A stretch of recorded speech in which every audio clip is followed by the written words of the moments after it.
Mzala wami. Mzala. Alright.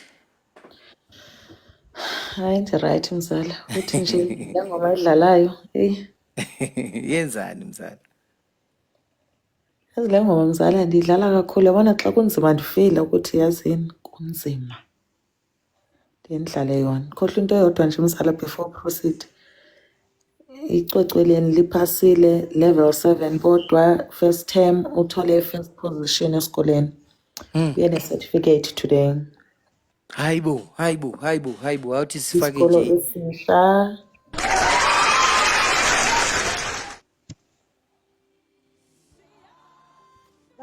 Isikolo esisha and iwasebenza Afrikaans ne-English but now ba-add nesixhosa but uthole 90-something%. Hayi shem okay uyena nje Nkosi yami esebuyisa nesmile kakhulu.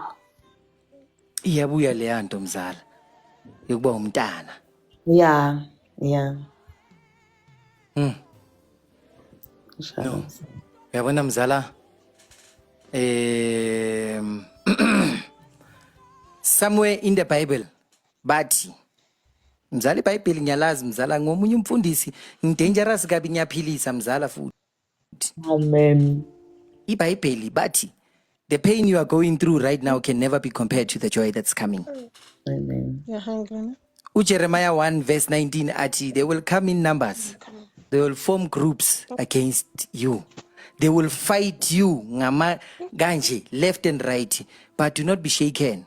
Do not be afraid, because I, the Lord, when I show up, I will show off. Amen. Mzala, we may not get justice today, but ivoice yakho abantu bakuzwile. Yabona namanje isa flesh mzala, abantu balebeli bayafaka mzala.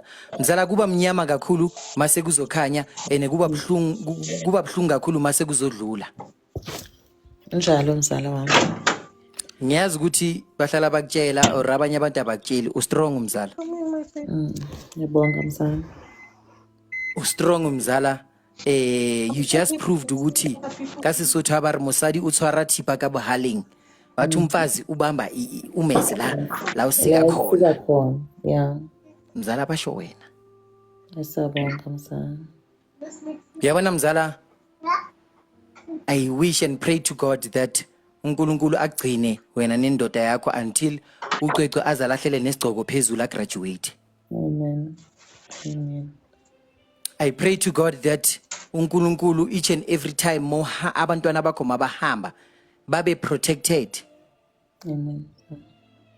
Kwimithi kwizinto zaphansi kulo mhlaba esiphila kuwo o cruel mzala ongananozwelo.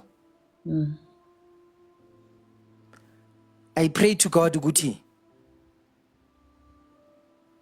mzala, even if bathi you don't find justice, but I pray to God that you find the strength to wake up and try again. You find the strength to wake up and motivate umntanakho. I pray to God ukuthi your faith ibe restored each and every time mabathi bakuzama ukukubuyisela phansi. Wena ungabona ngathi umuntu wakho indoda yakho kuumuntu silent, uyi-introvert, like it's just a person or down, but phakathi unemibuzo, kunezinto azibuzayo naye ukuthi why does this have to happen to labantu engibathandayo nabantu abantu engingabaphilela ngabafela labantu. Mzala, this is not normal. Uyiphoyisa indoda yakho iphoyisa, but we cannot solve a case obvious. Imagine what would happen to a normal citizen. How many people ababrushwa indaba yabo ngaphansi kwecarpet? But just because of when you came here and stood firm, wathi I will fight until the end of time. There is ladies khona manje abazoba aware ngabantwana ukuthi lo mntana ka behave right. Khona abantu abazoba aware ukuthi okay, now I need to check mele ngigezise umntanami and do this and that. Kanjalo. You are an inspiration to so many women. Ngiyakuthanda mzala. Ngithanda nani mzala? Yabona inhliziyo yami mzala azange ngabukela i-podcast ngayiceda, because I kept on being emotional mzala ngizwa inyembezi yabona namanje mzala ngizizwa zihamba la ayikho mnandi lento eyenzakale kuwe umndeni wakho nakucwecwe kodwa mina ngithi mzala ngicela nje ubonge impilo Yes. ukuthi umntana wakho usaphila Yeah. the process is gonna be it's gonna take time but mzala lana ufike bus stop mawungene la eGabula Church mzala hawo you are anointed mzala mzala kunencwadi enginayo lana Yes, mzala. ibizwa ukuthi the book of answers Okay. lencwadi kuyisiprofito esikhulu sisebenzela abantu abaningi nomzala wami uGogo Skoteni hayibo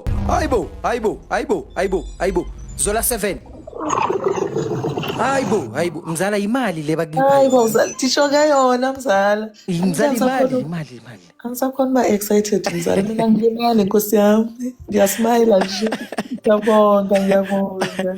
mzala ngizococela istory uzophuma uhlekile uzophuma right today that Yes, mzala. lana mzala uthe mongena wahleka angazi maybe ubhekelela ama video wami kakhulu uzohlanya mzala ungangibukele kakhulu ne you'll go mad so lencwadi le nginayo mzala ike yaphilisa abantu abaningi Yes. there is a guy abambiza ukuthi umongezi bekahamba nge-wheelchair mzala and I prayed for him uhamba ngama crutches right now Wow.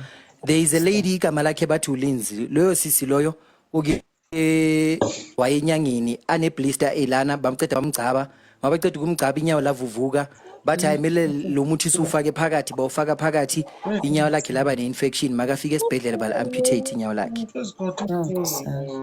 she got cancer wahamba waya overseas wathi you need help imali yaphela wabuya azange athola uncedo i-cancer yakhe yaba bad to a point ukuthi ba-amputate inyawo lakhe lesi-2 Oh God. that lady she is cancer free mzala Siyabonga mzala. I prayed for